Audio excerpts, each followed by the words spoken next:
Father of the computer யாரு? கம்ப்யூட்டருக்குலாம் அப்பா அம்மா இருக்காங்களா என்ன? இந்த நக்கல்லாம் வேண்டாம். கேட்ட கேள்விக்கு பதில் சொல்லுங்க. கம்ப்யூட்டரை கண்டுபிடிச்சது யாரு? யாரோ அந்த சார்லஸ், தி பிரின்ஸ் சார்லஸா? ஒரு பேசிக் கொஸ்டின். அதுக்கு உங்களுக்கு பதில் சொல்ல முடியல. ஆனா உங்க டிபார்ட்மெண்ட்ல கேக்குற கொஸ்டின்ஸ் எல்லாத்துக்கும் எனக்கு தெரியணும்னு எதிர்பார்க்கறீங்க. நினைச்சேன்டி. ஓ, அப்ப நடந்ததுக்கு பதிலடியாது. நாங்க எல்லாருமா சேர்ந்து என்னமோ பேசிக்கிட்டு இருக்கோம். அது முதல்ல ஒட்டு கேட்டதே தப்பு. என்னது ஒட்டு கேட்டோமா? நீங்க நடு வீட்டுல உட்காந்து பேசிட்டு இருந்தீங்க. சரி, நாங்க ஏதோ பேசிட்டு இருந்தோம், நீங்க அத கேட்டீங்க. விட வேண்டியதுதானே? அதுல ஏதோ ஒரு வார்த்தையை புடிச்சுக்கிட்டு உங்க மாமா அவ்ளோ பேசுறாரு. அவர் பேச்சு கேட்டுட்டு நீங்க என்ன கேள்வி கேட்டுட்டு இருக்கீங்க?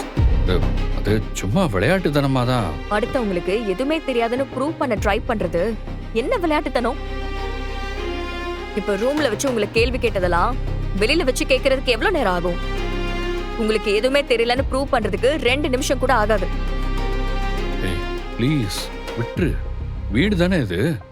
ஒருத்தருக்கு ஒருத்தர் ஏதாவது பேசதான் செய்வாங்க, சிரிக்க தான் செய்வாங்க. எல்லாத்துக்கும் ஒரு எக்ஸ்பிளனேஷன் எடுத்துக்கிட்டு வராது. எப்படிங்க? எப்படி நீங்க எல்லாரும் முன்னாடி என்ன கேள்வி கேட்பீங்க? மாமா சொன்னாரு கேட்டேன். உங்க மாமா உங்களை என்கிட்ட கேள்வி கேட்க சொன்னதே தப்பு. அதுக்கு முன்னாடி பேசுனது எல்லாமே தப்பு. மாமா தப்பாலாம் பேச மாட்டார். அவர் என்ன பேசினாலும் கரெக்டா தான் இருக்கும். நீ சும்மா எப்ப பார்த்தாலும் சண்டை போட்டுக்கிட்டே இருக்காத. Father of computer.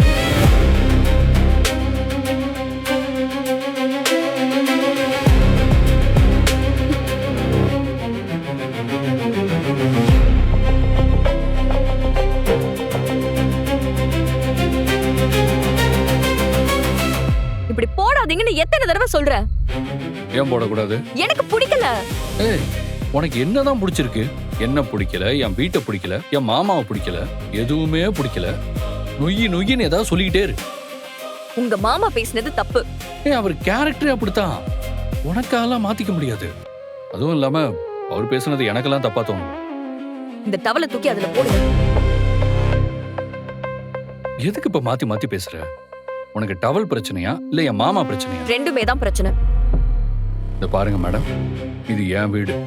இங்க இருக்கிறவங்க எல்லாம் என் ஃபேமிலி ஆளுங்க. சும்மா நீ மாறு, உன் வீட்டு ஆளுங்களை எல்லாம் மாத்துன்னு சொல்லிக்கிட்டு இருக்காங்க. முடிஞ்சா நீ மாறு. டீச்சரை கல்யாணம் பண்ண என்ன நடக்கும்னு என் ஃப்ரெண்ட்ஸ் எல்லாம் சொல்லுவாங்க.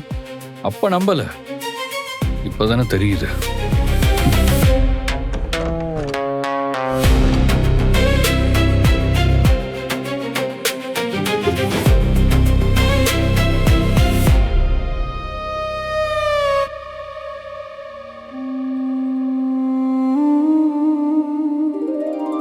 அத்தை,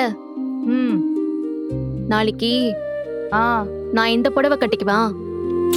ஏய், கட்டுடி. நீ எது கட்டினாலும் நல்லாதான் இருப்ப.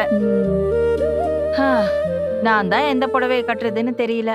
என் புடவை எதுவும் வேணுமா? அதெல்லாம் வேணாண்டி. என்கிட்ட இருக்கிறதுல நல்லதா ஏதாவது பார்த்து கட்டிக்கலான்னு இருக்கேன். ஏய் ராஜி, நீ என்னடி எதையோ பறி கொடுத்த மாதிரி உட்கார்ந்துருக்க? உங்க பையன் சரியில்லை அத்தை. ஆரம்பிச்சிட்டா.